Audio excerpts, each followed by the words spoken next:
Delivery FedEx Podcast Show, the podcast designed to help Filipino entrepreneurs like ourselves expand their businesses globally with confidence. Brought to you by FedEx. And in today's episode, we are diving into the thriving semiconductor industry in the South Luzon region. For this episode, we will explore how strategic logistics and reliable partnerships can drive growth in this dynamic sector. So joining us today are Sir Ariel Cedillo, Account Manager from the FedEx Philippines team for South Luzon region. Hello to you, Sir Ariel. Hi, good morning. Good morning. Thank you so much for joining us Yes. for this podcast. And of course, a very special guest, Sir Dean Dos Santos, Transportation Manager from Asurion, a beacon of technological advancement nestled within one of the country's most cutting-edge industrial parks, here to share with you their growth in SLR.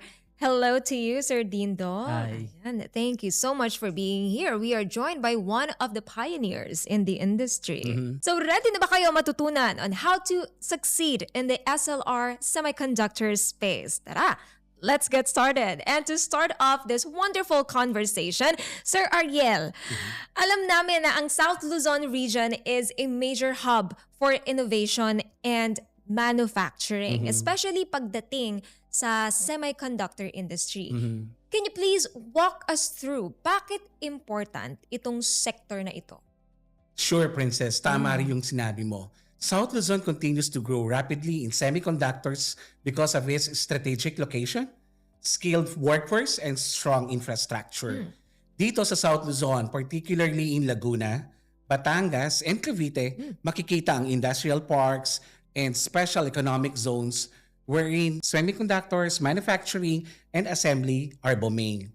Marami ring multinational companies at local firm techs ang nag-ooperate na Grabe, dito. that's true, no? Sobrang dami na nila, Princess. Tapos yung malapit sa Batangas Port, Manila Right. International Airport, at mga major highways ay malaking advantage para sa mabilis at paggalaw ng raw materials sa pagpasok at finished goods paglabas naman. Ang galing kasi very accessible, di ba? Yes, Very Princess. accessible for everyone. So it's very critical sa pag-meet ng tight production deadlines at international export schedules. Pero hindi lang yon yung critical pagdating sa logistics ng semiconductors, hindi ba?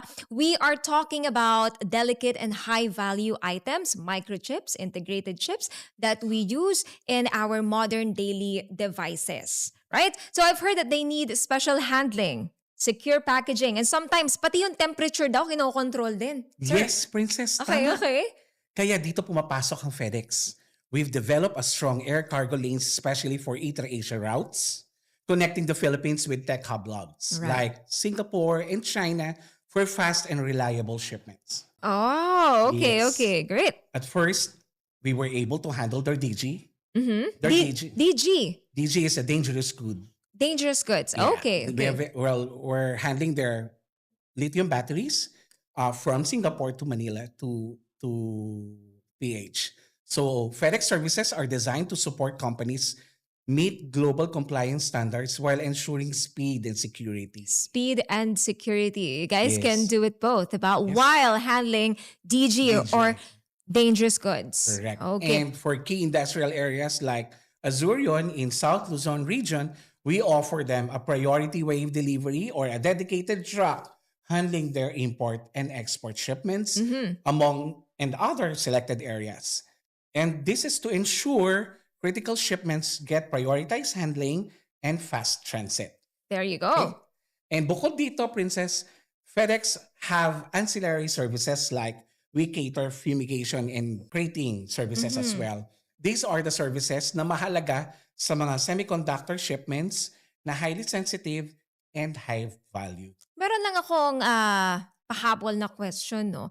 For especially for those who are first timers, as a dedicated account manager for a certain business, you guys can also advise them on what services they can get from FedEx, right?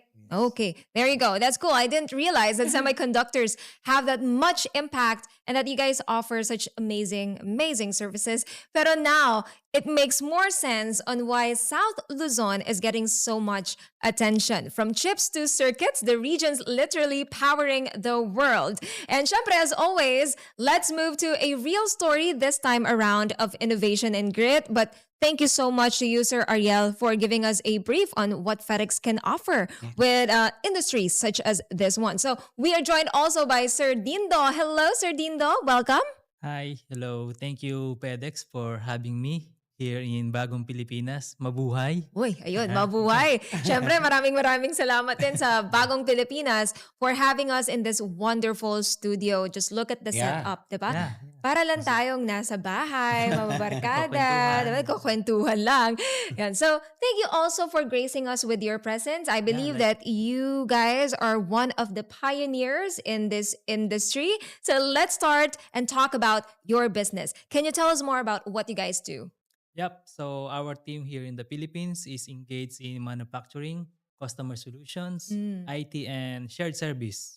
So in short, we are doing some repair, manufacturing, and then if you know the BPO Mhm. company. Yeah. BPO industries. Yeah. Wow. You have a wide variety of clientele. You cater to a wide variety of industries as well. Now, one of the burning questions that we have right now is what inspired you to start exporting and importing? And how and when were you introduced to FedEx? Actually, importing and exportation plays a critical role in supporting our operations, especially in our manufacturing facility. Right. Many of our suppliers are overseas or abroad, and by importation, we're able to access the right materials on time, maintain efficiency, and consistently meet our production demands.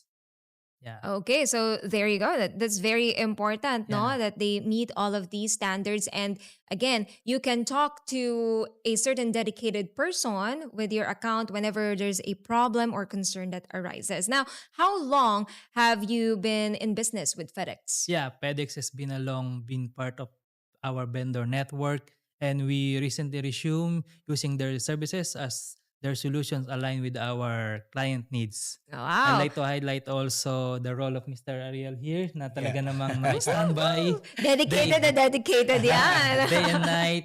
Lagi siyang nandiyan dyan and Day is and very night, patient. 24/7. So pagka Exactly. nagsa-start ka na magpanic, nako, sa tingin mo ba Yeah. makakaabot? Tumatawag, you just call him and Yeah. he'll answer. It's more Not like- only sir, even the Okay. team of Asurion Even are the doing whole that. team. Pero in fairness, fresh na fresh pa rin si Sir Ariel, diba? But thank you Yeah. so much that you actually can cater 24/7 pagka Yes. kailangan ng ating mga kliyente just like Azurian here. Okay, so ngayon naman, from regional player to international supplier, agad tayo. How long have you been exporting and importing po? And kanina na-mention natin that anytime you can call Sir Ariel, diba, for concerns, inquiries. What are the tools or support? What other tools and support ang nagagamit mo from FedEx that helped your business?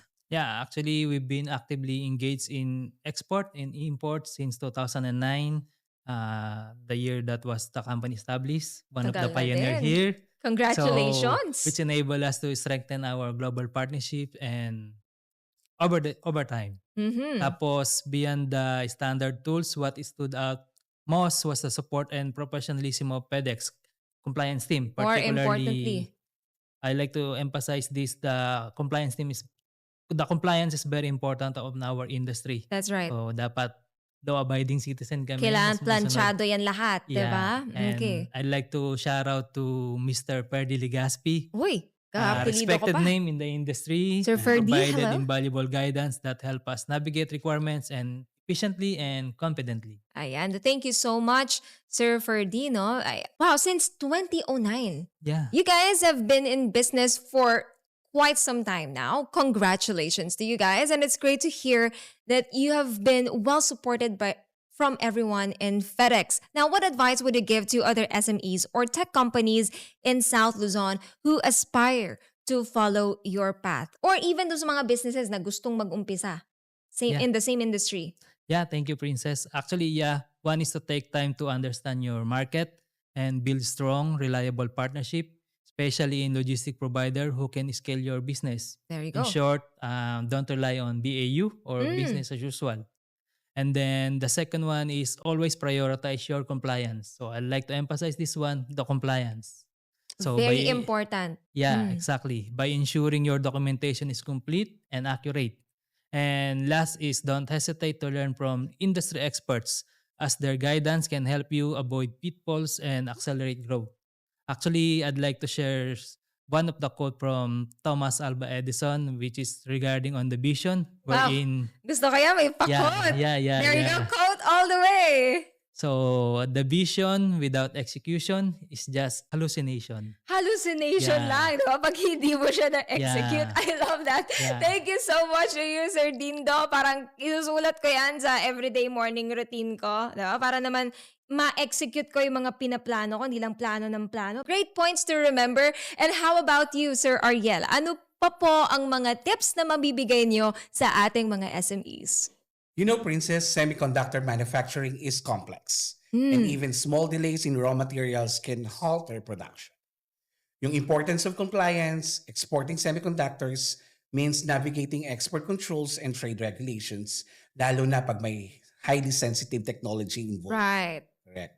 Kailangan talaga meron kang logistic provider na proactively at may real-time visibility sa shipments mo para maiwasan ng downtime and to ensure compliance para sa seamless ang business nyo with your customers. Saka, of course, you need to leverage the region's excellent connectivity. Batangas Port and nearby airports give exporters competitive advantage for global shipping, even those for the first timer. But of course, para di ka ma-overwhelmed, you can have a logistic provider who knows how to maximize these channels efficiently. Just like FedEx. Just like FedEx. Yeah, because we in FedEx, basically our business begins and ends with our customers. As such, we have to pledge our unwavering commitment to render good quality service, not only to Asurion, but to all the customers of FedEx Express. Yes. Because that's the way we'll make ourselves a big difference to other competitors. Ayun. Plus, our customers would increase the trust and confidence in using our Trust. services. And of course, speaks highly of FedEx Express. Ayan. Kaya nga kanina nagkukwentuhan kami ni Sir Dindo, no? He really speaks highly of you, the FedEx team. We also extend our gratitude to all our customers.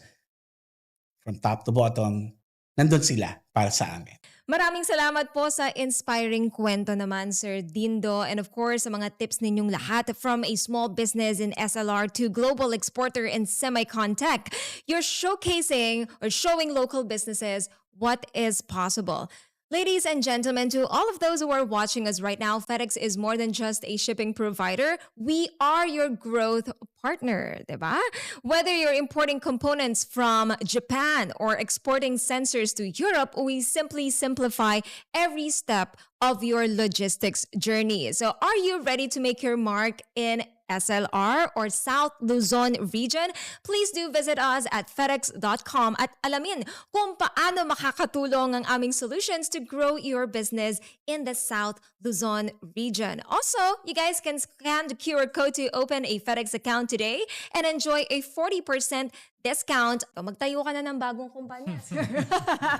Take advantage of this exclusive offer and streamline your deliveries, making it easier to meet your customers' needs. And if you have any questions or if you need guidance, then please do reach out anytime, especially if first time ninyong mag-export in the semiconductor space. Big thanks again to our guests right here, Sir Ariel and Sir Dindo. Thank you so much for joining us in this wonderful conversation. And of course, uulitin natin, Bagong Pilipinas Studios for this fantastic production setup. And thank you so much once again to you guys. And that's it. That wraps up our current run of the weekly delivery, a FedEx podcast show from tech exports and EU innovation in JP, IBOB Logistics 101 and now semiconductors in South Luzon. We've journeyed through the many ways all of our Filipino businesses can go global with confidence. And we hope that these episodes sparked fresh ideas and opened up new possibilities for your business. This is not the end. This is just the beginning. Hanggang sa muli. Happy shipping, mga kanegosyo. Bye!